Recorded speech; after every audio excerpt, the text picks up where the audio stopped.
Assalamualaikum.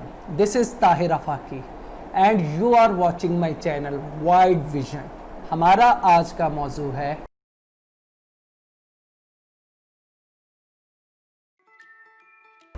दोस्तों Socrates, जिसे हम सुकरात कहते हैं, वेस्टर्न पॉलिटिकल थॉट्स में इंतहाई अहम किरदार की हामिल शख्सियत है। आप अंदाज़ा कर सकते हैं कि ग्रीक फ़िलासफ़ी का आगाज़ सोक्रेटिस से होता है। सुकरात के इन्फ्लुएंस का आप अंदाज़ा इस बात से लगा सकते हैं कि सुकरात ना होता तो अफलातून ना होता, अफलातून ना होता तो अरस्तु ना होता, और अरस्तु ना होता तो ग्रीक फ़िलासफ़ी जिसने मॉडर्न वेस्टर्न पॉलिटिक्स की बुनियाद रखी है, पॉलिटिकल थॉट्स की बुनियाद रखी है, तो वो ना होते। तो लिहाजा आप अंदाज़ा कर सकते हैं कि सुकरात की अहमियत किस हद तक अहम है। सुकरात 470 में एथेंस में पैदा हुआ और 399 में जहर का प्याला देकर उसे मार दिया गया। यूँ इस तवील ज़िंदगी में सुकरात ने उस फ़लसफ़े की बुनियाद रखी जिसने आने वाली नस्लों तक अपना असर दिखाया। तो हम देखते हैं कि सुकरात का वालिद वो एक मुजस्मा साज था। उसने सुकरात को अपने साथ लगा लिया मुजस्मा साजी के लिए, लेकिन सुकरात जो कि बचपन से ही सवाल जवाब किया करता था, हर चीज़ पे सवाल उठाया करता था, तो उसका रुझान मुजस्मा साजी की बजाय तालीम पर रहा। लोगों से डिस्कशन करना उसका सबसे पसंदीदा मशगला था। तो यूँ ये हुआ कि सुकरात ने जल्द ही मुजस्मा साजी को खैराबाद कह दिया और अपने शौक़ की तरफ गामज़न हो गया। सुकरात ने ज़ैनथपी नामी एक औरत से शादी की जिसका टेम्परामेंट इंतहाई ज़्यादा लूज था, जिसने सुकरात जैसे इंसान की ज़िंदगी को अजाब कर दिया। और सही आजकल लतीफ़ा है कि जिसे घर में आराम नहीं वो इंसान फ़िलासफ़र बन जाता। तो हकीकत में सुकरात के साथ यही हुआ कि उसे घर में बिल्कुल आराम नहीं था, चैन नहीं था, सुकून नहीं था, तो वो एक फ़िलासफ़र बन गया। सुकरात के 3 बेटे थे। तो इस मामले में हम देखें, सुकरात अपने दौर के सोफिस्टों से बहुत ज़्यादा मुतासिर था, ख़ास तौर पर एनेक्सागोरस, जिसने सुकरात के दिमाग को काफ़ी हद तक खोला, जिसने सुकरात को हर चीज़ पर सवाल करना सिखाया। अगरचे एनेक्सागोरस का हाल ये हुआ कि उस पर एथेंस के लोगों ने इल्ज़ाम लगाकर उसे जला वतन कर दिया, लेकिन वो सुकरात पे अपना एवर लास्टिंग इन्फ्लुएंस डाल चुका था। इसके साथ साथ सुकरात पैथागोरस से काफ़ी हद तक मुतासर था। सुकरात नेचुरल फ़िलासफ़र से काफ़ी हद तक मुतासर था। अगरचे सिलसिला ये बना कि सुकरात की फ़िलासफ़ी में ये तमाम शख्सियात बिल्कुल सुकरात ने इनके बरक्स अपनी फ़िलासफ़ी पेश की, लेकिन इनका असर सुकरात पर काफ़ी हद तक था।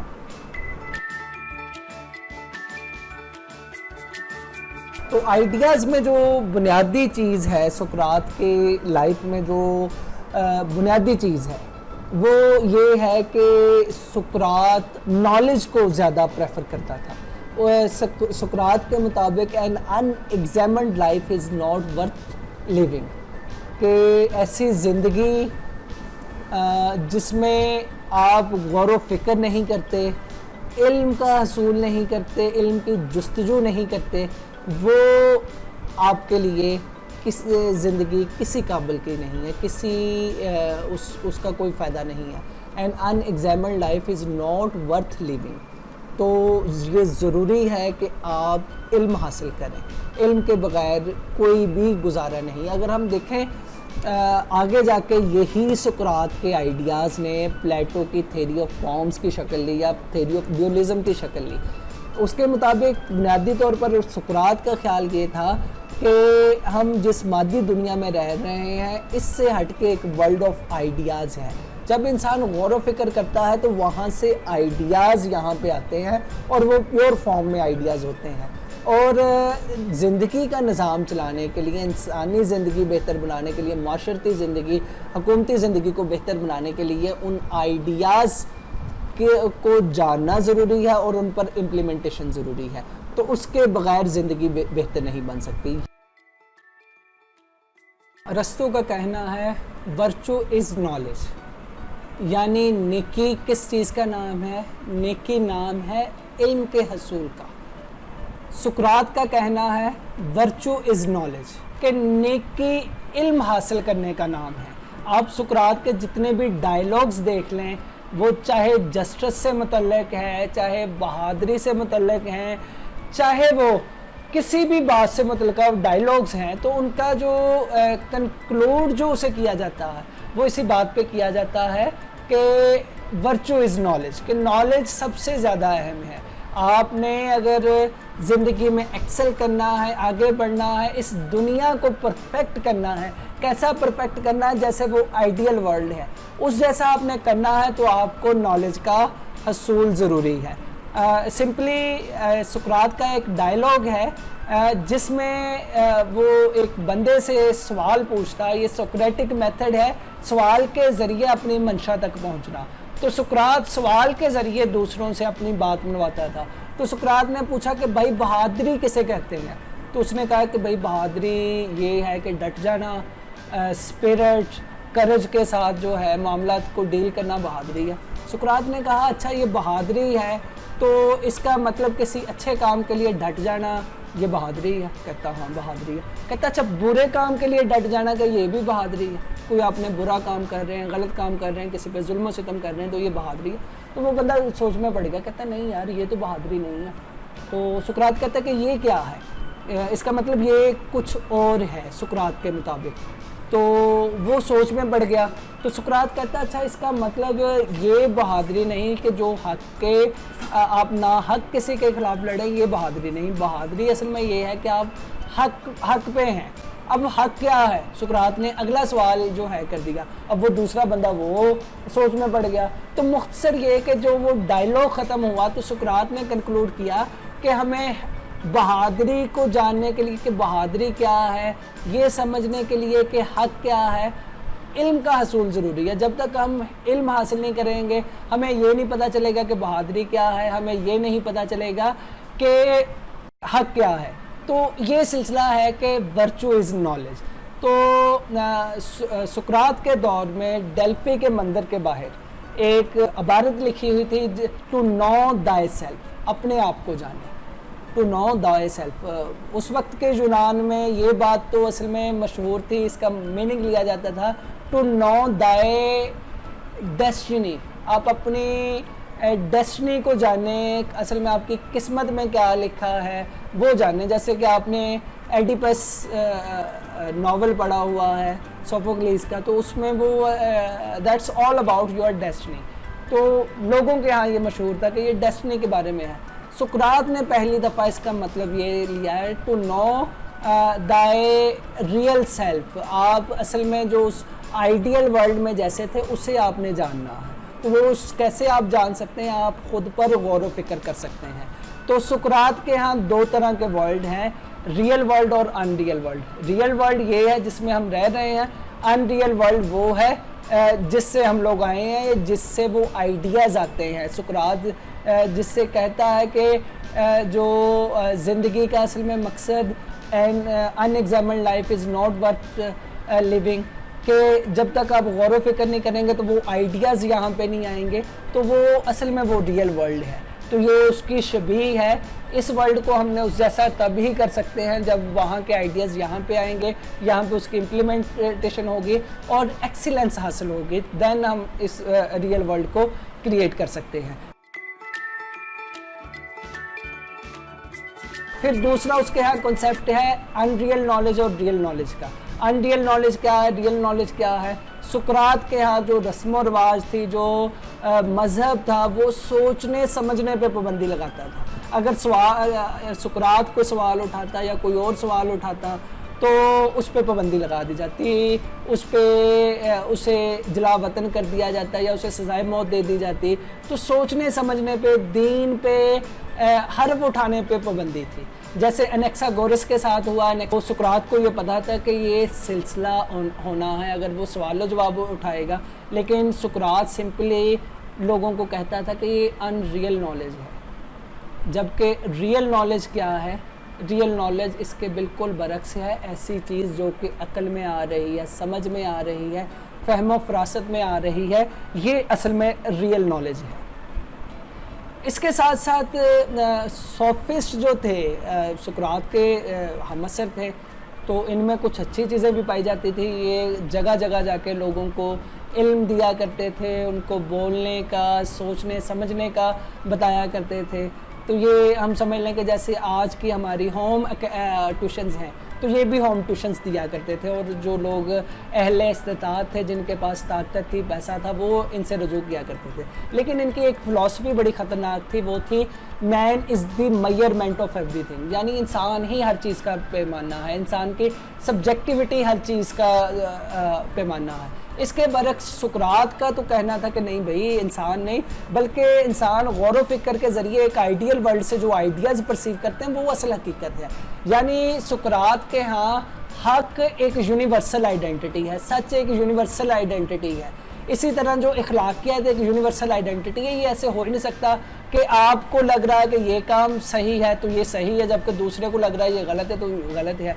तो सोफिस्ट के यहाँ ये सिलसिला मौजूद था। यही वजह है कि कई सोफिस्ट को इसी फ़िलासफ़ी पे सुकरात ने ये बात कह के उनकी मुखालफत की कि भाई मैं आपको नहीं मानता, आपके थ्योरी के मुताबिक man is the measurement of everything, यानी कि मैं जो मेजर कर रहा हूँ कि आप गलत हैं, तो आप क्या कहेंगे?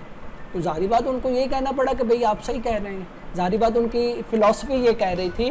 तो इस सुकरात ने इनके ख़िलाफ़ भी जिहाद किया, तो उसकी वजह से लोग बहुत ज़्यादा ख़िलाफ़ हुए सुकरात के। फिर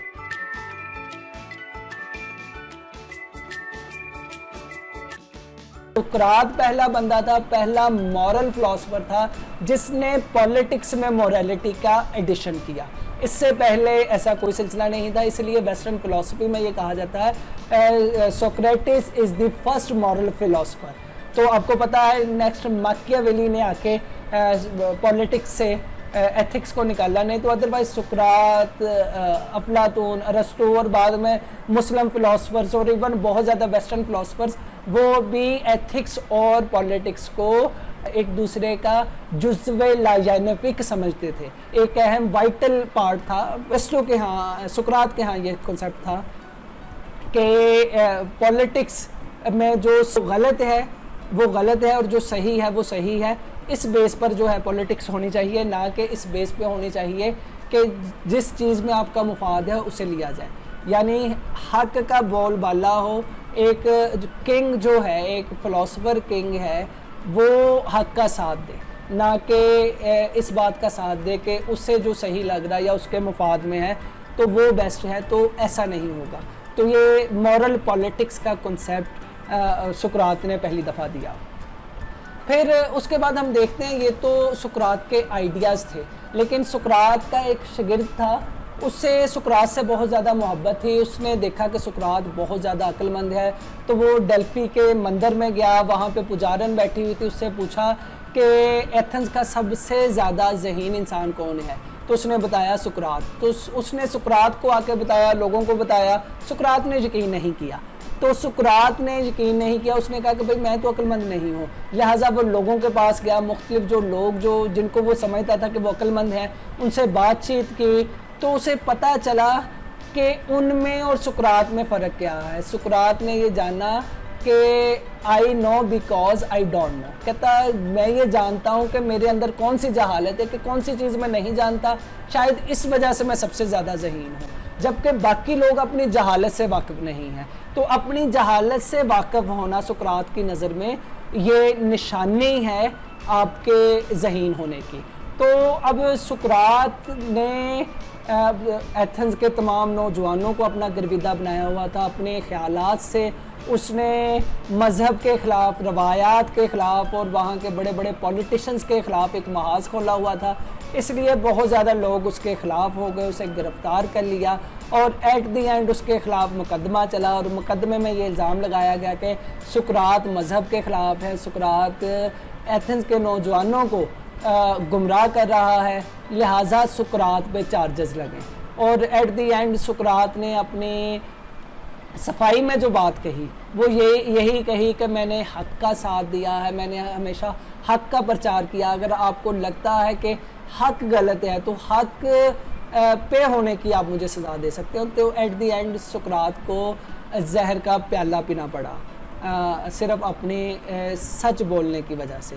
तो इसलिए कहा जाता है कि फ़लसफ़े का सबसे पहला शहीद सुकरात है। और यही जहर का प्याला जो सुकरात ने पिया था, लेकिन तमाम लोग मर गए, तमाम लोग ख़त्म हो गए और सुकरात अमर हो गया, लाफानी हो गया। प्लेटो वेस्टर्न फ़िलासफ़ी में इंतहाई ज़्यादा अहमियत की हामिल शख्सियत है।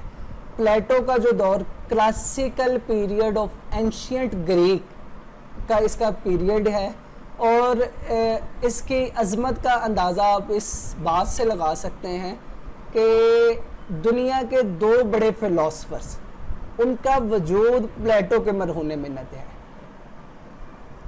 एक जगह सोक्रेटिस है जो कि प्लेटो का उस्ताद है, जिसने कोई भी किताब नहीं लिखी, उसका इंट्रोडक्शन उसके बारे में हमें प्लेटो यानी अफलातून की किताबों से पता चला है।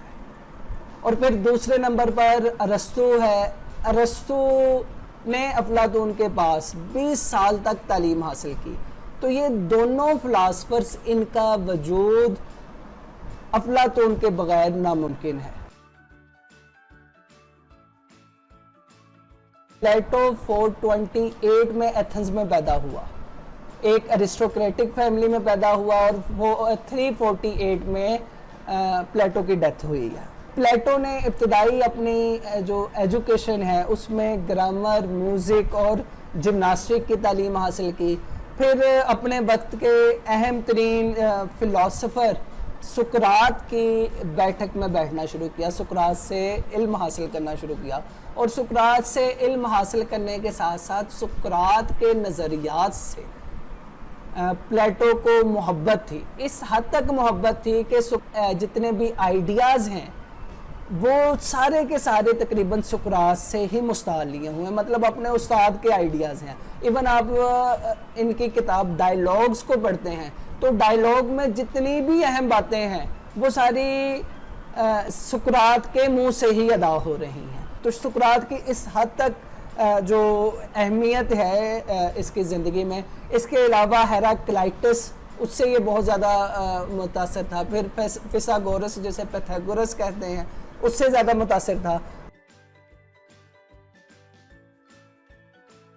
Theory of form, theory of forms में हमने देखा ये बेसिकली सुकरात के आइडियाज़ से ली हुई है। सुकरात के मुताबिक असल में ये दुनिया, इस दुनिया की बजाय एक दूसरी दुनिया है जिसमें आइडियाज़ मौजूद हैं जो परफेक्ट शक्ल में मौजूद है। तो उस परफेक्शन को हम गौर व फिक्र के ज़रिए उस वर्ल्ड में जाते हैं और वहाँ से आइडियाज़ लाके यहाँ पे अपने आप को परफेक्ट करते हैं और इस दुनिया को परफेक्ट करते हैं। तो ये एक उसका बुनियादी आइडिया था, लेकिन इसे एक भरपूर थ्योरी की शक्ल में प्लेटो ने पेश किया। तो प्लेटो की नज़र में there are two world, number 1 material world and number 2 ideal world. Material world in which we are living and ideal world, ideas we are perceiving from that ideal world. तो ये आइडियल वर्ल्ड इस हद तक अहम है कि वो world real world है और ये जो मटेरियल वर्ल्ड है ये अनरियल वर्ल्ड है। इस वर्ल्ड की, इस मटेरियल वर्ल्ड की परफेक्शन के लिए, इस वर्ल्ड की खुशहाली के लिए ज़रूरी है कि हम उस आइडियल वर्ल्ड में जाएं, वहाँ से आइडियाज़ जो हैं वो लाके इस मटेरियल वर्ल्ड में परसीव करें। मैं एक सिंपली आपको एग्जांपल देता हूँ। मतलब जब प्याला वजूद में नहीं आया था तो क्या था कि लोग पानी इस अंदाज में पीते थे, इसमें भर लिया करते थे। तो आइडिया आया कि भाई हमने ये हाथ इस अंदाज में जो बनाते हैं तो बेहतर नहीं कि इस तरह की शेप की कोई चीज़ बना ली जाए। तो प्याला इसी तरह बना। तो इसी तरह जितनी भी हमारी इनोवेशंस होती हैं प्लेटो की नजर में वो जो आइडियाज आते हैं, where comes those bright ideas, वो आइडियाज कहाँ से आते हैं? वो उस आइडियल वर्ल्ड से आते हैं। तो वो आइडियल वर्ल्ड से वो आइडियाज आना, असल हमारी जिंदगी का मकसद यही है कि उन आइडियाज को हम परसीव करें। दैट्स वाई इन दोनों का ख्याल था कि an unexamined life is not worth living. जिंदगी में अगर गौर फिक्र नहीं तो ऐसी जिंदगी बिल्कुल ही जीने के काबिल नहीं है। तो प्लेटो की नज़र में और सोक्रेटिस की नज़र में जो दुनिया में सुपीरियर इंसान है वही है सिर्फ जो कि गौर फिक्र करते हैं, आइडियाज़ जनरेट करते हैं और इस दुनिया को, इस दुनिया की खुशहाली के लिए, इस दुनिया की बेहतरी के लिए अपना किरदार अदा करते हैं। यही वजह है कि प्लेटो की जितने भी आइडियाज़ हैं वो सारे के सारे बेस करते हैं उसकी थ्योरी ऑफ फॉर्म्स पे। इवन हम लोग पॉलिटिकल आइडियाज़ अगर प्लेटो के देखें तो वो भी थ्योरी ऑफ फॉर्म्स पे बेस कर रहे हैं। प्लेटो के हमें पॉलिटिकल आइडियाज़ जो मिलते हैं, 4 किताबें हैं बुनियादी तौर पर, ये प्लेटो के जो बुनियादी आइडियाज़ उसी से अखज़ होते हैं। Number 1 dialogues, number 2 Republic, number 3 the statesman और नंबर 4 है द लॉज। तो ये 4 किताबें हैं जो कि प्लेटो के पॉलिटिकल आइडियाज़ जिनसे हमें मिलते हैं। तो हम देखें द रिपब्लिक प्लेटो की ऐसी किताब है जिसमें प्लेटो ने अपनी जिस तरह से ये थ्योरी ऑफ फॉर्म्स में एक आइडियल वर्ल्ड है, इसी तरह उसने एक आइडियल स्टेट का कॉन्सेप्ट दिया, एक ख्याली रियासत का, एक यूटोपियन रियासत का कॉन्सेप्ट दिया है जो कि जिसका अगरचे वजूद इस दुनिया में नहीं लेकिन प्लेटो की बुक द रिपब्लिक में उसका वजूद है। तो उसमें वो जो आगाज़ करता है, जो इंडिविजुअल से आगाज़ करता है, तो प्लेटो की नज़र में 3 तरह के इंसान रियासत में पाए जाते हैं। तो वो इंसानी जिस्म से ना 3 लोगों को तशबीह देता है। नंबर 1 वो कहता है कि पहली किस्म के लोग जो हैं उनको हेड से तशबीह देता है, सर से तशबीह देता है। दूसरी तरह के लोग उनको चेस्ट से तशबीह देता है और थर्ड जो है एब्डोमेन यानी पेट से तशबीह देता है। तो ये 3 तरह के लोग जो हैं वो पाए जाते हैं। तो हेड वाले लोग कौन से हैं? वो लोग जो कि गौर फिक्र करते हैं, इतनल एबिलिटी के हामिल होते हैं, रीजनिंग अप्रोच को अपनाते हैं। तो ऐसे लोगों को हेड से वो तशबीह देता है, या ऐसे लोग जो कि रीज़न के हामिल हैं, अकल और फहमो फरासत के हामिल हैं। दूसरी जो है वो चेस्ट यानी स्पिरिट, करज से इनको तशबीह देता है कि ऐसे लोग जिनमें स्पिरिट है, करज है, लड़ने मरने का जज्बा है, जो कि रियासत की बेहतरी के लिए अपना रोल अदा करते हैं। तो ये इनको वो सोल्जर कहता है। हेड वालों को वो कहता है कि ये फिलोसफर्स हैं। जो चेस्ट वाले हैं जो कि स्पिरिट और कर्ज के हामिल हैं, ये सोल्जर्स हैं। और थर्ड है abdomen. Abdomen it's basically about your appetite, your temperance, आपके जो है भूख, आपके इश्तहा, आपकी ख्वाहिश, इसको जाहिर करता है कि जो लोग अपने पेट पूजा करते हैं, जिनको सिर्फ यही होता है कि भाई ज़िंदगी का मकसद यही है कि भाई कमाओ खाओ पियो, बस इसके अलावा ज़िंदगी कोई नहीं है। ज़िंदगी बस खाने पीने का नाम है, ज़िंदगी मौज मस्ती का नाम है। तो ऐसे लोगों को वो पेट से तशबीह देता है। तो इस तबके को वो लेबर क्लास कहता है। अब हम देखते हैं फर्स्ट जो है हेड वाला जो तबका, उसे वो कहता है ये फिलोसफर हैं, ये सबसे सुपीरियर लोग हैं। चेस्ट वाले सोल्जर हैं, ये उससे कम है। और उसके बाद सबसे ज़्यादा इन्फीरियर जो उसके रियासत के जो शहरी हैं वो पेट वाले हैं, लेबर क्लास है। तो ये 3 तबकात उसकी आइडियल रियासत में मौजूद है। फिर उसके मुताबिक इन्हीं बेस पे जो है उसके फॉर्म ऑफ गवर्नमेंट बनती है कि मतलब जो हेड से जो काम लेते हैं वो प्लेटो की नज़र में वो ही रूल करते हैं, वो फिलोसफर किंग हैं। जो इंसान सोचता समझता नहीं, उसका रूल करने से उसका कोई काम नहीं है, वो लोगों पे रूल नहीं कर सकता। तो लिहाजा ऐसा इंसान जो है वो ही रूल करेगा। प्लेटो की नज़र में 5 फॉर्म ऑफ गवर्नमेंट से है। Number 1 monarchy, number 2 aristocracy, number 3 democracy, number 4 tyranny and number 5 oligarchy. ये 5 तरह के टाइप्स ऑफ गवर्नमेंट है। तो प्लेटो की नज़र में मोनार्की जो है, बादशाही निज़ाम, वो सबसे बेस्ट है। और बादशाह कौन है? फिलोसफर किंग है। और इसमें रूल ऑफ वन होगा, एक आदमी रूल करेगा। Aristocracy mean rule of few, कुछ लोगों का रूल। फिर उसके बाद democracy mean rule of majority. फिर उसके बाद टिरेनी, टिरेनी का मतलब ये है कि rule of one but in despotic manner, कि वो जुल्म करे, जबर करे, लोगों की भलाई के लिए काम ना करे, फहम फरासत से ना काम करें। तो ये ऐसी हुकूमत जो टायरेंट्स की हुकूमत होगी। और फिर फिफ्थ जो है ओलिगार्की, जो रूल ऑफ फ्यू है, जो अरिस्टोक्रेट्स हैं, इनकी परवर्टेड फॉर्म है कि जो चंद लोग सिर्फ और सिर्फ अपने फायदे के लिए रूल कर रहे हैं, लोगों पर जुल्म जबर कर रहे हैं। तो ये है प्लेटो की आइडियल स्टेट में, उसकी नज़र में ये 5 तरह के जो है टाइप्स ऑफ गवर्नमेंट हैं। इसमें वो आइडियलाइज करता है फिलोसफर किंग को, जो अकल और फहम फरासत से काम ले रहा है। तो इसकी नज़र में ये टाइप ऑफ गवर्नमेंट ये सबसे बेस्ट है। फिलोसफर किंग उसका किंग है। प्लेटो क्योंकि उसने एक रियासत बनाई, अब रियासत को 3 तबकात में तकसीम कर दिया। अब वो रियासत, उसमें बादशाह हुक्मरान होगा। अब उस रियासत का एजुकेशनल सिस्टम कैसा होगा? उस रियासत का एजुकेशनल सिस्टम जो प्लेटो देता है वो इंतहाई तवील एजुकेशन सिस्टम है। वो कहता है एक बच्चा पैदा होता है, पैदाइश से लेकर 7 साल उसकी है ना जो है प्राइमरी एजुकेशन का पीरियड है।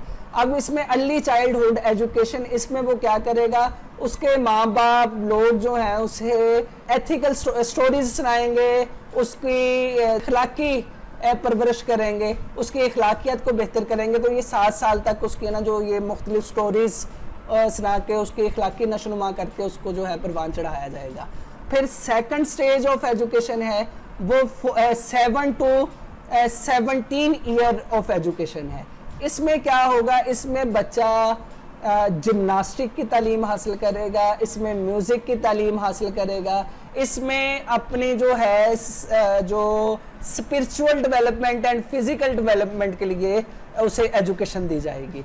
उसके बाद थर्ड जो उसका प्लेटो का जो एजुकेशनल सिस्टम है ये 17 से लेकर 20 ईयर्स तक है।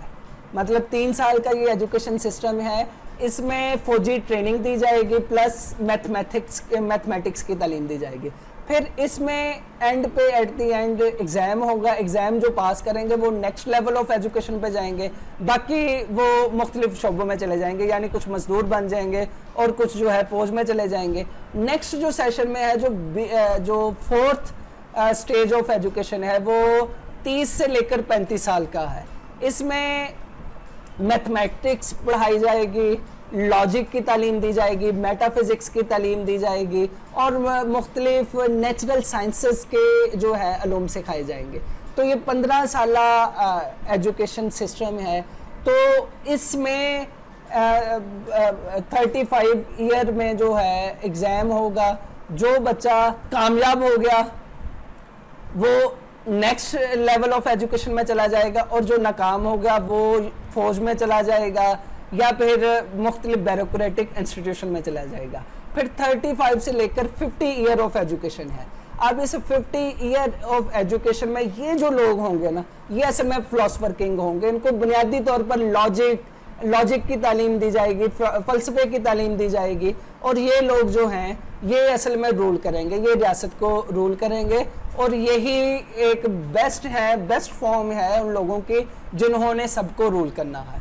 तो ये प्लेटो की जो है एजुकेशन है, उसका जो है एजुकेशनल सिस्टम है।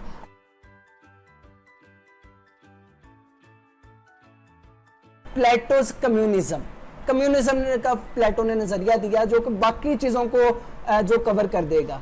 उसमें प्लेटो कहता है कि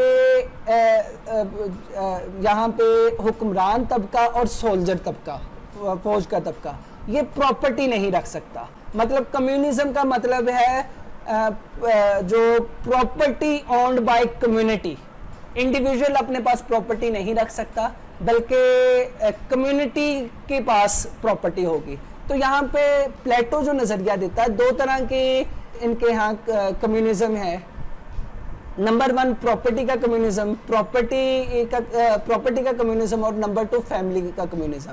प्रॉपर्टी क्या है कि हुक्मरान और सोल्जर्स अपने पास किसी भी तरह की प्रॉपर्टी नहीं रख सकते, क्योंकि इनका काम स्टेट के लिए एक अजीम इनका मकसद है स्टेट को परवान चढ़ाना। अगर ये प्रॉपर्टी रखेंगे तो ये ऐशो इशरत में पड़ जाएंगे, तो इस तरह ये अपने फंक्शंस को सही तरीके से सर अंजाम नहीं दे सकेंगे। नंबर 1 तो ये है। नंबर 2 है फैमिली। प्लेटो की नज़र में फैमिली, क्योंकि हमारे जज्बात का मरकज़ होता है, अच्छा बुरा, हमारे यहाँ ना जो जज्बात फैमिली के साथ मरकूज हो जाते हैं, तो प्लेटो की नज़र में ये फैमिली के लिए नहीं, स्टेट के लिए मरकूज होने चाहिए। यही बात है कि प्लेटो कहता है कि फैमिली का निज़ाम बिल्कुल नहीं होना चाहिए। बाकी जो पैदाइश कैसे होगी उसमें प्लेटो कहता है best man for best women. एक जो है बेहतरीन मर्द जो है बेहतरीन औरत के लिए है। तो इन दोनों को आपस में मिला के जो बच्चा पैदा होगा वो बच्चा इन दोनों का नहीं होगा, वो रियासत का बच्चा होगा। तो इवन जो है प्लेटो की नज़र में माँ को उसका बच्चा नहीं दिखाया जाएगा, बाकी बच्चों के साथ मिला दिया जाएगा। क्यों? क्योंकि वो प्लेटो की नज़र में अगर माँ अपने बच्चे को देख लेगी तो उसके लिए सिर्फ उसे प्यार देगी। तो प्लेटो की नज़र में तमाम रियासत के बच्चे जो हैं, तमाम जो बच्चे हैं वो रियासत के बच्चे हैं, रियासत उनकी नशनुमा करेगा। और एक औरत का एक बच्चा नहीं होगा, सारे बच्चे उसके होंगे। इसी तरह एक बाप है, उसका सिर्फ एक बच्चा नहीं होगा, सारे ही उसके बच्चे होंगे, सबको ही वो प्यार देंगे। तो ये इसका फैमिली का कम्युनिज्म हो गया। मतलब औरतें भी मुश्तरका है, मर्द भी मुश्तरका है, बस best man for best women, best women for best man. इसी तरह प्लेटो ने ये भी कहा, एक ना थोड़ा जालमाना हुक्म भी इसमें दिया, वो ये है कि कोई बच्चा अगर वो ताकतवर नहीं है, वो सेहतमंद नहीं है, तो प्लेटो कहता है कि ऐसे बच्चों को तलब कर दो, कमज़ोर बच्चों को तलब कर दो, रियासत को ऐसे बच्चों की ज़रूरत नहीं है। तो ये प्लेटो का कम्युनिज्म है। इसी तरह प्लेटो एक और बात जो है प्लेटो की रियासत में बड़ी अहम है, औरत जो है, औरत को वो इक्वल स्टेटस देता है मर्द के। को एजुकेशन सिस्टम को भी वो कहता है कि वो होनी चाहिए, मर्द और औरत एक ही तालीम हासिल करे। फिर वो ये भी कहता है कि देखें भाई, आप कहते हैं कि औरत जो है वो काम ना करे आपके साथ, तो ये प्लेटो की नज़र में गलत है। वो तशबीह देता है कि मर्द इंसानी जिस्म का एक हाथ है, औरत दूसरा हाथ है। आप एक हाथ से काम लें और दूसरे हाथ से काम लें, ये हो ही नहीं सकता। लिहाजा औरत में भी वो तमाम सलाहियतें मौजूद हैं जो कि मर्द में मौजूद हैं।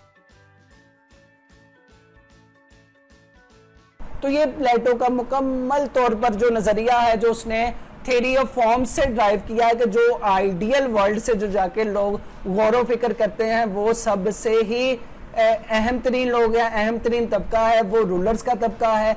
स्पिरिट वाले लोग लड़ते हैं, लड़ाई करते हैं, जिनमें कर्ज है वो तबका फौज का तबका है। और फिर जो टेम्परेंस और इश्तिहाद से मुतल्लिका लोग हैं वो मजदूरों का तबका है। फिर इसी तरह प्लेटो अपना कहता है कि सुपीरियर तबका वही रूल करेगा, यानी फिलोसफर किंग रूल करेगा। और अपनी थ्योरी ऑफ एजुकेशन में वो पूरा एजुकेशनल सिस्टम देता है जिससे ये फिलोसफर्स अखज़ होते हैं। एजुकेशन को सबसे ज़्यादा अहमियत इसके यहाँ है। और फिर अपना कम्युनिज्म के ज़रिए, अपने पूरे सिस्टम के ज़रिए एक पूरी वो आइडियल सोसाइटी क्रिएट करता है जिससे प्लेटो की एक आइडियल रियासत वजूद में आती है। तो ये हैं प्लेटोस के आइडियाज़। तो फिर हम देखें कि प्लेटोस के ये आइडियाज़, इनका असर बहुत ही ज़्यादा प्रोलॉन्ग है। इवन ग्रीक में भी लोग, अरस्तु बहुत ज़्यादा मुतासर हुआ, स्टोइक्स, एपिक्यूरियंस वो बहुत ज़्यादा मुतासर हुए इससे। फिर मॉडर्न वेस्टर्न पॉलिटिकल थॉट्स वो इससे बहुत मुतासर हुए। रोमन्स बहुत ज़्यादा मुतासर हुए। तो ये है कि मॉडर्न वेस्टर्न आइडियाज़ को फॉर्मेट करने वाली शख्सियत वो प्लेटो की है। मतलब वाइट हेड ने सिंपली कहा है कि प्लेटो की फिलॉसफी, प्लेटो इस हद तक बड़ा इंसान है कि मगरब की जितनी भी फिलॉसफी है, जितने भी फिलॉसफिकल आइडियाज़ हैं, वो सारे के सारे प्लेटो के फुट नोट्स की हैसियत रखते हैं, यानी मगरब ने अब तक जितना भी काम किया है वो प्लेटो के आइडियाज के फुट नोट्स हैं, उनके हाशिए हैं। प्लेटो एथेंस में पैदा हुआ था 428 में और इसकी वफ़ात हुई थी 348 में। एथेंस में ही इसकी वफ़ात हुई है। प्लेटो के बारे में वाइट हेड ने कहा था कि प्लेटो का मर्तबा इस हद तक आला है कि मगरब ने जितना अब तक फ़लसफ़ा लिख लिया है वो सारे का सारा प्लेटो के नज़रियात का हाशिया है, उसका सिर्फ एडिशन है। मौजूदा मगरब ने कोई नई बात नहीं की, प्लेटो ने जो कहा था उसी पे ही बातचीत चल रही है। प्लेटो की आप अज़मत ऐसे भी जान सकते हैं कि दुनिया के दो बड़े फ़िलासफ़र सोक्रेटिस और अरिस्टोटल, इन दोनों का वजूद जो है प्लेटो के मरहून मिन्नत है। सुकरात ने कुछ भी नहीं लिखा, अफलातून ने ही उसके बारे में लिखा, तो सुकरात को ज़िंदगी देने वाला अफलातून है। अरस्तु जो है वो अफलातून का शागिर्द है, तो अफलातून अगर ना होता तो अरस्तु ना होता, इसलिए सुकरात इसका अफलातून का मर्तबा कहा जाता कि ये इंतहाई ज़्यादा आला लेवल का है। अफलातून ने 3 बड़ी किताबें लिखी हैं पॉलिटिकल साइंस के बारे में, स्टेट के बारे में, स्टेट क्राफ्ट के बारे में। पहले नंबर पर द रिपब्लिक है, फिर द लॉज और आखिर पे जो है द स्टेट्समैन। तो ये 3 किताबें शाहकार हैं प्लेटो का। तो प्लेटो की असल में अगर हम लोग प्लेटो के आइडियाज़ देखें, जो कोर आइडिया है प्लेटो का, जिससे अगर हम कह सकें कि प्लेटो की मुकम्मल पूरी फ़िलासफ़ी जो है स्टेट के बारे में भी और उसकी जो लाइफ फ़िलासफ़ी है उसके बारे में हम जान सकेंगे, तो वो उसकी थ्योरी ऑफ आइडियलिज़म में है।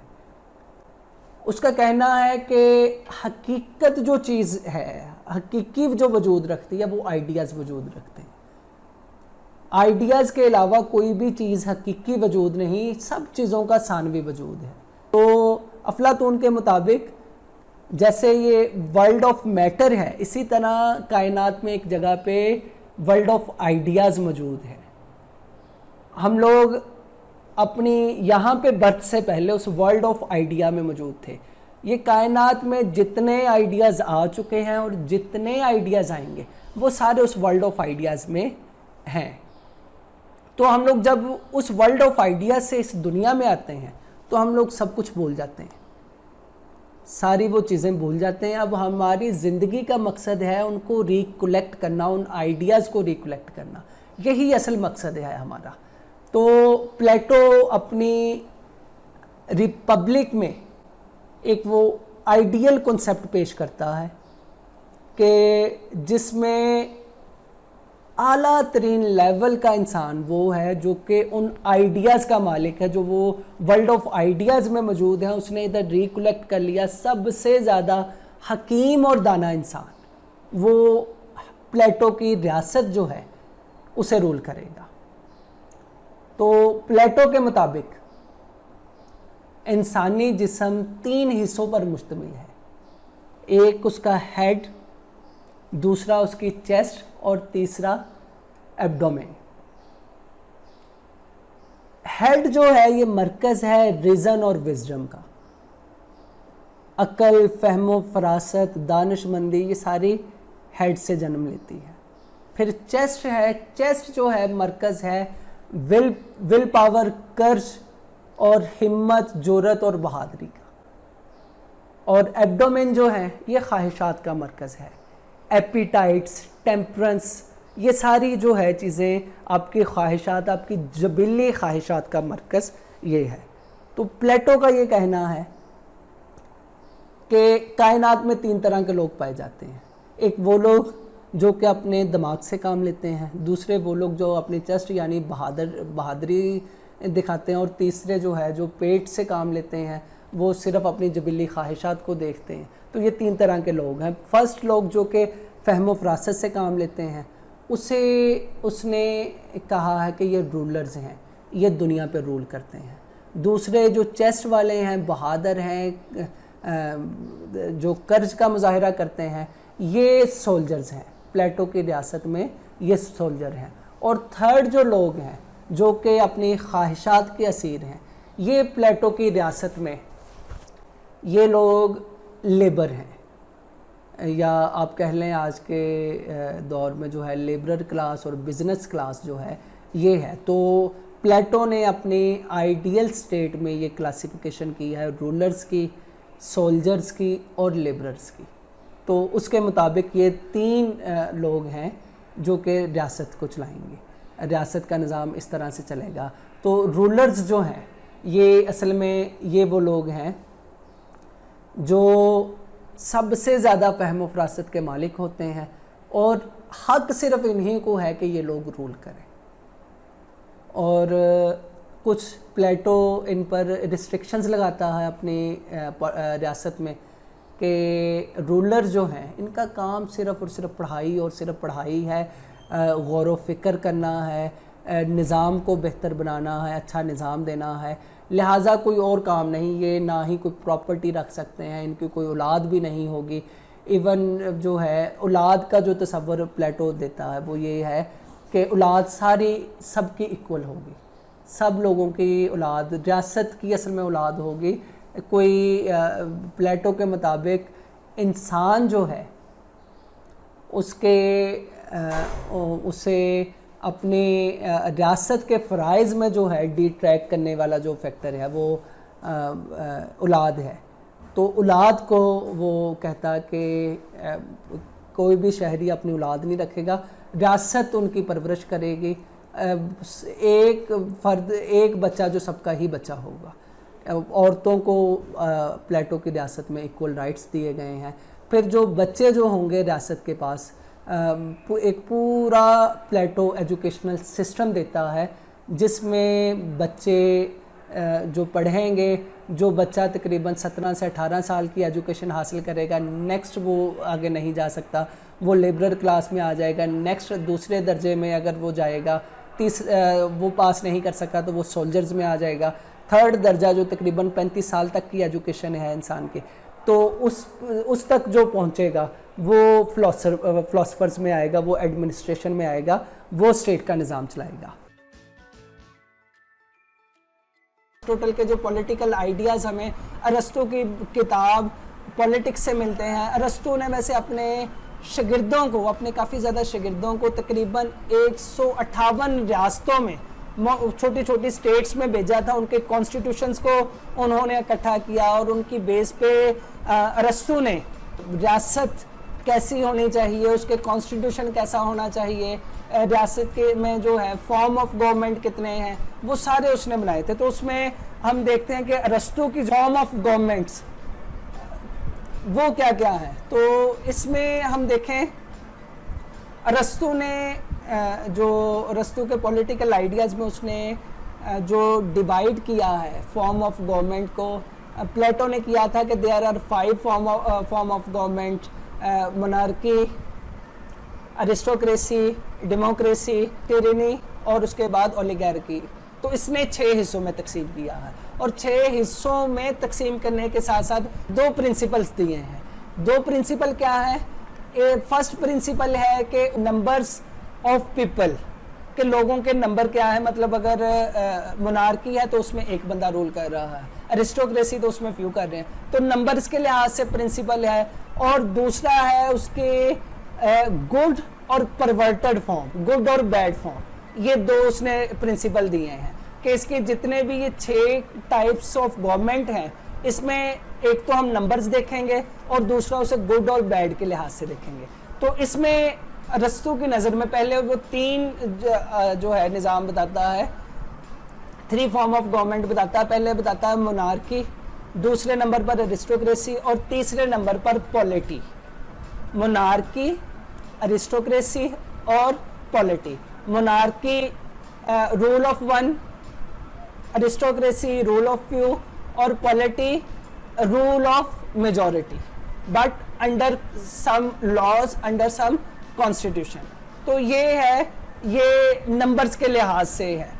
और नंबर्स के लिहाज से इसमें ये टाइप्स जो हैं ये गुड टाइप्स हैं, बेहतरीन टाइप्स हैं। मतलब इसमें मोनार्की में एक बादशाह रूल करेगा, लेकिन वो बादशाह जो है वो अवाम की फलाह बहबूद के लिए काम करेगा, अवाम के लिए काम करेगा, ना कि वो अपने लिए काम करेगा। अगर तो वो अवाम की फलाह बहबूद के लिए काम कर रहा है तो ये मोनार्की कहलाएगा। अगर नहीं कर रहा तो अरस्तु इसके पैरेलल, इसके ऑपोजिट एक नया सिस्टम देता है, उसे कहता है टिरनी। मतलब वो बादशाह जो कि अवाम की भलाई के लिए काम नहीं कर रहा मगर अपनी भलाई के लिए काम कर रहा, तो ये टायरेंट है, ये ट्रेनिकल फॉर्म ऑफ गवर्नमेंट है कि जिसमें बादशाह सिर्फ और सिर्फ अपने लिए काम कर रहा है। दूसरा एरिस्टोक्रेसी है, एरिस्टोक्रेसी रूल ऑफ फ्यू लेकिन इन फेवर ऑफ पीपल। लेकिन जैसे ही ये अनफेवरेबल होते हैं लोगों के लिए, अवाम के लिए अनफेवरेबल हो जाते हैं, तो ये क्या बन जाता है, ये ओलिगार्की बन जाता है। मतलब rule of fuse but in perverted form. इनकी है ना जो बैड फॉर्म होती है जो कि लोगों के लिए नुकसानदेह है। फिर उसके बाद आ जाता है, नेक्स्ट आ जाता है पॉलिटी। तो पॉलिटी में ये है कि rule of majority but under some laws under constitution. तो ये भी लोगों के लिए फायदेमंद है, लेकिन इसकी जो परवर्टेड फॉर्म है वो आप हैरान होंगे, वो है डेमोक्रेसी। अरस्तु की नज़र में डेमोक्रेसी जो है ये पॉलिटी की परवर्टेड फॉर्म है। ये अवाम के लिए जो ये rules of majority but not in the favour of people. तो ये जो है कॉन्सेप्ट है अरस्तु का। मतलब इसमें मेजॉरिटी का रूल है but unfavourable for the people. तो ये इस तरह से इसके ये 6 है ना जो है 6 टाइप्स की गवर्नमेंट जो है वो कंप्लीट होती है। मतलब नंबर 1 मोनार्की, दूसरे नंबर पर टिरनी, तीसरे नंबर पर एरिस्टोक्रेसी, चौथे नंबर पर ओलिगार्की, 5वें नंबर पर पॉलिटी और 6ठे नंबर पर डेमोक्रेसी आता है। ये एरिस्टोटेलियन साइकिल ऑफ गवर्नमेंट क्या है, इसके मुताबिक ये 6 की 6 जो फॉर्म्स हैं ये एक पूरे सर्कल में चलती हैं, एक तरतीब में चलती हैं और फिर दोबारा ना जो वापस अपनी जगह पे आ जाती हैं। मतलब कैसे एक अच्छा बादशाह जब तक कि अवाम की फलाह बहबूद के लिए काम करता रहता तो ये मोनार्की कायम रहती है, लेकिन जैसे ही वो टिरनी में कन्वर्ट होता है, मतलब अपने फायदे के लिए काम करना शुरू कर देता है, तो ये मोनार्की से ये टिरनी में शिफ्ट हो जाती है। अब ये टायरेंट रूलर जो है, एक बादशाह जो कि अपने फायदे के लिए काम कर रहा है, लोगों पे जुल्म सितम कर रहा है, तो बहुत से लोग उसके खिलाफ उठते हैं और उसको उसकी हुकूमत को ख़त्म करके खुद अपना रूल स्टार्ट कर देते हैं। तो ये एरिस्टोक्रेसी है। अब एरिस्टोक्रेट रूल ऑफ फ्यू, इसमें ये लोग जब तक अवाम की फलाह बहबूद के लिए काम करते हैं देन ओके, लेकिन जैसे ही ये अवाम के खिलाफ होते हैं, अपने फ़ायदे में काम करना शुरू कर देते हैं, देन ये 4th फॉर्म आ जाती है ओलिगार्की। तो ओलिगार्की में ये अवाम पे जो है बोझ बने होते हैं फ्यू पीपल। तो फिर क्या होती है, सारी की सारी अवाम उठती है, इनके खिलाफ उठ के इनको टॉपल डाउन कर देती है और इनकी जगह खुद रूल अपना लेती है। और वो रूल होता है under some laws, under some constitution. जब तक कि ये कॉन्स्टिट्यूशन के मुताबिक, रूल के मुताबिक ये काम चलता रहता है, बेहतर है। लेकिन जैसे ही ये इससे हटते हैं तो क्या होता है, तो नेक्स्ट फॉर्म आ जाती है, वो है डेमोक्रेसी। डेमोक्रेसी आ जाती है कि इसमें लोग एक जो है अवाम ही अवाम के खिलाफ होती है, एक अनार्की की कंडीशन होती है। तो ऐसे में फिर वो साइकिल वापस उसी जगह पे आ जाता है कि एक बेहतरीन मिलिट्री जर्नैल, एक ताकतवर आदमी उठता है, वो इस अनार्की की कंडीशन को ख़त्म करके गवर्नमेंट पे कब्जा कर लेता है और दोबारा मोनार्कियल सिस्टम जो है उसका आगाज़ हो जाता है। अरस्तु के मुताबिक ये साइकिल जो है ये चलता रहता है। और इवन अगर हम देखें आज के दौर में भी किसी ना किसी लिहाज से इस थ्योरी की उसकी इम्प्लीमेंटेशन मौजूद है।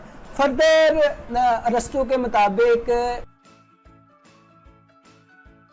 एक गवर्नमेंट चलाने के लिए इसके 3 बड़े ऑर्गन्स हैं, एग्जेक्टिव, लेजिस्लेचर एंड जुडिशरी। मतलब जैसे आज भी है लेजिस्लेचर है, लेजिस्लेचर का काम कानून साजी करना है, एग्जेक्टिव का उनका कवानीन को इम्प्लीमेंट करना है, और जुडिशरी का काम है कि एग्जेक्टिव को देखना कि आया कि उन कवानीन के मुताबिक उसकी इम्प्लीमेंटेशन हो रही है, अकॉर्डिंग टू कॉन्स्टिट्यूशन उसकी इम्प्लीमेंटेशन हो रही है कि नहीं, रूल्स एंड लॉज जो हैं वो इम्प्लीमेंट हो रहे हैं कि नहीं, या उनके अगेंस्ट काम हो रहा है। तो ये उसने ऑर्गन्स ऑफ स्टेट हमारे सामने लेके आए हैं। इसके अलावा अरस्तू के मुताबिक स्लेवरी का कॉन्सेप्ट अरस्तू के यहाँ मौजूद था। अरस्तू कहता है कि ये एक नेचुरल इंस्टीट्यूशन है स्लेवरी। अरस्तू के मुताबिक जो हुक्मरान क्लास है, क्योंकि उनका काम बहुत ज़्यादा हैवी है, उन्होंने सोच विचार करनी है, हर वक्त अपने काम में मशगूल रहना है, तो उनकी खिदमत करने के लिए कोई तबका होना चाहिए, तो वो स्लेव का तबका है, गुलामों का तबका है। तो अरस्तू के मुताबिक स्लेवरी एक नेचुरल इंस्टीट्यूशन है। फिर औरतों के बारे में अरस्तू का नज़रिया, औरत की उसकी रियासत में कोई जगह नहीं। प्लेटो के यहाँ मौजूद है, प्लेटो औरत को लेफ्ट हैंड करार देता है, अरस्तू कहता है कि नहीं, ये नाक़िसुल अक़ल है, इसका कोई काम नहीं है। तो अरस्तू के बारे में कहा जाता है कि ये मुअल्लम अव्वल है, तो अरस्तू का मकाम अफलातून से भी बढ़ के है। तो पॉलिटिकल साइंस में अरस्तू के बारे में अहम किताब पॉलिटिक्स है। तो अरस्तू ने वाज़ह तौर पर कहा है कि man is a political animal. अरस्तू का अगर हम कॉन्सेप्ट ऑफ स्टेट देखें तो अरस्तू ने भी प्लेटो की तरह अपने रियासत के अफराद को 3 हिस्सों में डिवाइड किया। एक वही फ़िलासफ़र्स किंग, वो इंसान जो कि सबसे ज़्यादा इल्म वाला होगा वो रूलर होगा। दूसरा सोल्जर्स की बजाय इसने कहा है स्लेव्स ग़ुलामों का तबका होगा।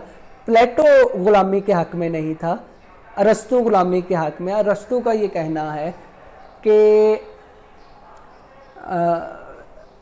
पढ़ने लिखने के लिए, गौर व फ़िक्र करने के लिए आपको भरपूर फ़रागत चाहिए। तो फ़रागत इसी तरह से मिल सकती है कि एक तबका जो है वो उस पर आप रूल करें, वो आपके तमाम काम करें और आप सिर्फ़ और सिर्फ गौर व फ़िक्र करें। तो ये स्लेव्स का तबका है। और थर्ड है कॉमन पीपल, जो कि आम लोग हैं, जो कि अपनी जबीली ख्वाहिशात के असीर हैं, जिनका कोई इतना बड़ा रोल रियासत में नहीं है। तो लिहाजा अरिस्टोटल का कहना है कि ये 3 तबकों में जो गार्डियंस हैं, फ़िलासफ़र्स हैं, वो रूल करेंगे। तो अरस्तू हमें गवर्नमेंट्स की टाइप्स के बारे में बताता है। उसे वो गवर्नमेंट को क्लासिफाई करता है, उसकी मुख्तलिफ डिवीज़न करता है और इसे 3 हिस्सों में तकसीम करता है गवर्नमेंट, जो कि गवर्नमेंट का सिस्टम जो कि आज भी राइज है। तो उसमें वो रूल 2 रखता। पहला जो रूल है उसमें जो गवर्नमेंट उन लोगों के पास होगी जो कि या तो किसी एक फ़र्द के पास गवर्नमेंट होगी या ज़्यादा अफराद के पास या बहुत ज़्यादा अफराद के पास जो है गवर्नमेंट होगी। ये नंबर ऑफ़ पर्सनस का वो रूल देता है हमें। और दूसरा रूल हमें देता है उसमें ये गवर्नमेंट गुड या बैड, अच्छी गवर्नमेंट के लिए एक अलग सिस्टम और बैड गवर्नमेंट के लिए अलग सिस्टम वो देता है। तो अरस्तू के मुताबिक 3 निज़ाम हुकूमत हैं। एक है मोनार्कियल सिस्टम, दूसरे नंबर पर एरिस्टोक्रेटिक सिस्टम और थर्ड नंबर है पॉलिटी। तो ये अरस्तू के मुताबिक मोनार्कियल सिस्टम, उसमें किंग रूलर है, एरिस्टोक्रेसी में जो है फ्यू एलिट्स रूल करेंगे। पॉलिटी में जो है अवाम रूल करेगी, लेकिन ये कॉन्स्टिट्यूशनल गवर्नमेंट होगी। अवाम ने रूल करना है लेकिन अंडर सम लॉज। तो ये अरिस्टोटल की नज़र में ये रूल नंबर 1 के तहत है कि मोनार्कियल सिस्टम जो है ये नंबर्स के लिहाज से है। लेकिन इसमें अगर गुड और बैड्स के लिहाज से देखें कि अगर मोनार्की अच्छी है तो जो है सिंपली इसे बादशाही निज़ाम या मोनार्कियल सिस्टम कहता। लेकिन अगर बुरी है बादशाहत, अवाम की फलाह बहबूद नहीं हो रही, बादशाह अवाम के फंडामेंटल राइट्स उनको प्रोटेक्ट नहीं कर रहा, उनको वेलफेयर ज़्यादा से ज़्यादा नहीं कर रहा, बल्कि अपने ही सारे मफादात वो पूरे कर रहा है, अवाम पे जुल्म व सितम कर रहा, तो ऐसे निज़ाम हुकूमत को अरस्तू टिरैनी कहता है कि ये टायरैनिक हुकूमत है। इसमें जो है बादशाह जाबर बादशाह है, जालिम बादशाह है। तो ये अपनी वो रूल ये बताता है। सेकंड जो है उसकी नज़र में तो जब जाबर बादशाह ये रूल कर रहा होता तो आहिस्ता आहिस्ता अवाम इसके ख़िलाफ़, इसके जुल्म सितम के ख़िलाफ़ उठती है, तो एट दी एंड इसे टॉपल डाउन करके कुछ लोग वो हुकूमत में आ जाते हैं, वो रूल करना शुरू कर देते हैं। तो इस रूल को जो है अरस्तू अरिस्टोक्रेसी का नाम देता है। ये रूल जो अवामी मुफाद के लिए होता है, लेकिन आहिस्ता आहिस्ता क्या होता है कि ये चंद अच्छे लोग जो हैं, जो कि अवाम पे रूल कर रहे होते हैं, इसकी बैड शक्ल जो है नुमाया होना शुरू हो जाती है। तो इसे ओलिगार्की कहते हैं। तो जो है अरिस्टोक्रेसी की जो बैड फॉर्म है वो ओलिगार्की है। तो अब ये ओलिगार्की में जो है लोग चंद हुक्मरान लोगों पे जुल्म सितम कर रहे होते हैं, तो सारी अवाम इनके ख़िलाफ़ उठती है और इनको टॉपल डाउन करके अब अपनी हुकूमत कायम कर लेती है। तो इसमें ये होता कि एक कॉन्स्टिट्यूशनल गवर्नमेंट कायम हो जाती है। इस कॉन्स्टिट्यूशनल गवर्नमेंट को पॉलिटी कहते हैं। अरस्तू की नज़र में ये पॉलिटी की इसकी जो बदतरीन फॉर्म है, इसकी जो इंतहाई घटिया फॉर्म है, वो डेमोक्रेसी है, जिसमें लोग, आम लोग जो है रूल कर रहे होते हैं, जिनको पता नहीं, जिनको स्टेट क्राफ्ट का इल्म नहीं है। तो ये डेमोक्रेसी जो आज का जो सिस्टम है, जिसे हम बहुत आला समझते हैं, अरस्तू और अफलातून दोनों ने इसकी मुखालफत की है। उनकी नज़र में डेमोक्रेसी का मतलब है मॉब रूल। अब ये हजूम का ये रूल है, तो हजूम का रूल जो है ये कभी भी फ़ायदेमंद साबित नहीं होता। तो ये अरस्तू की ये हिरार्की है, मतलब ये जब डेमोक्रेसी पे पहुंचते हैं, इधर इतना सिस्टम ख़राब हो जाता, तो फिर एक नया रूलर, एक सोल रूलर वो जन्म लेता है। फिर वो बादशाही निज़ाम शुरू हो जाता है, बादशाही निज़ाम, मोनार्कियल सिस्टम, टेरेनी, फिर एरिस्टोक्रेसी, एरिस्टोक्रेसी से ओलिगार्की, ओलिगार्की से पॉलिटी, पॉलिटी से डेमोक्रेसी। तो ये इस तरह से जो है ये साइकिल चलता है। ये एरिस्टोटेलियन साइकिल ऑफ चेंज है, एक पूरा वो साइकिल है जो कि अगर हम देखें आज 2500 साल बाद भी ये एज इट इम्प्लीमेंट है।